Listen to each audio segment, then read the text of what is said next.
মৰমৰ শিক্ষাৰ্থীসকল, তোমালোকৰ আপোন পাঠ কিতাপখনৰ 5 নম্বৰ পাঠত কেইটামান আখৰ আছে। দেখিছানে? ব, ৰ, ৱ আৰু ক। এইকেইটা আখৰ তোমালোকে শুদ্ধ পাকত লিখিব লাগিব। আজি তোমালোকক সেই আখৰকেইটা কেনেকৈ লিখে সেয়া শিকাম। এতিয়া আমি প্ৰথমে লিখিম ব। বটো লিখোতে তোমালোকে চাবা, প্ৰথম আঁচডালত এনেদৰে মাত্ৰা দিবা।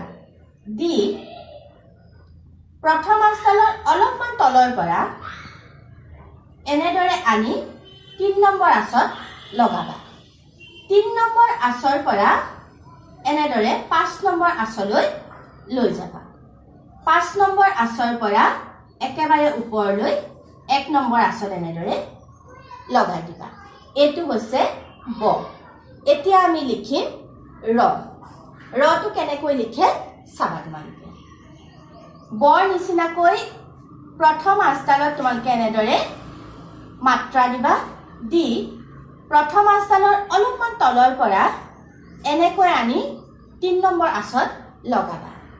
3 নম্বৰ আঁচৰ পৰা 5 নম্বৰ আঁচলৈ এনেদৰে লৈ যাবা।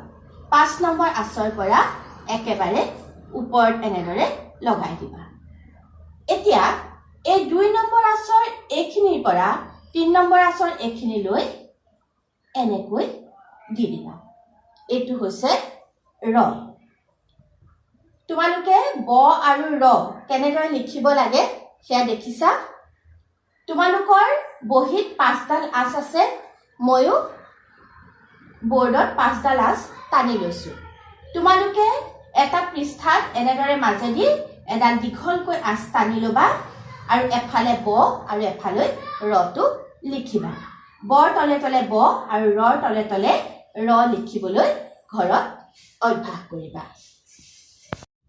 তোমালোকৰ আৰু 2টা আখৰ আছে, ৱ আৰু ক। এতিয়া সেই 2টা আখৰ কেনেকৈ লিখে এবাৰ তোমালোকক শিকাম। তোমালোকে চাবা, ৱটো প্ৰথম আঁচডালত এনেদৰে মাত্ৰা দিলা।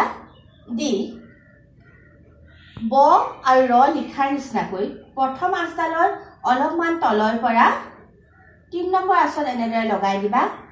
3 নম্বৰ আঁচৰ পৰা 5 নম্বৰ আঁচলৈ এনেদৰে আনিবা। 5 নম্বৰ আঁচৰ পৰা একেবাৰে ওপৰলৈ লৈ যাবা।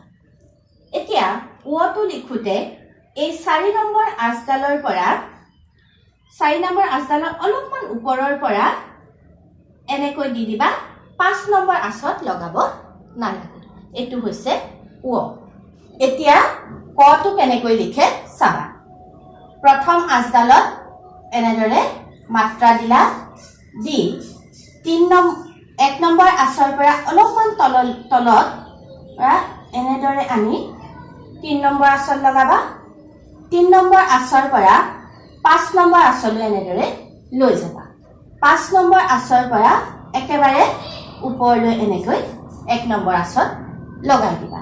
এতিয়া কটো লিখোতে এইখিনিৰ পৰা এনেকৈ 3 নম্বৰ আঁচত এটা এনেকৈ গোল দি দিবা। 2 নম্বৰ আঁচ পাৰ কৰি আনি 3 নম্বৰ আঁচত এটা গোল কৰিবা। ব আৰু ৰ লিখোতে এটা পৃষ্ঠাত তোমালোকক যেনেকৈ মাজত এডাল আঁচ টানিব দিছিলো, ঠিক একেদৰে পৃষ্ঠাটোৰ মাজত এডাল দীঘলকে আঁচ টানি ল'বা আৰু এফালে ৱ আৰু এফালে ক লিখিবা।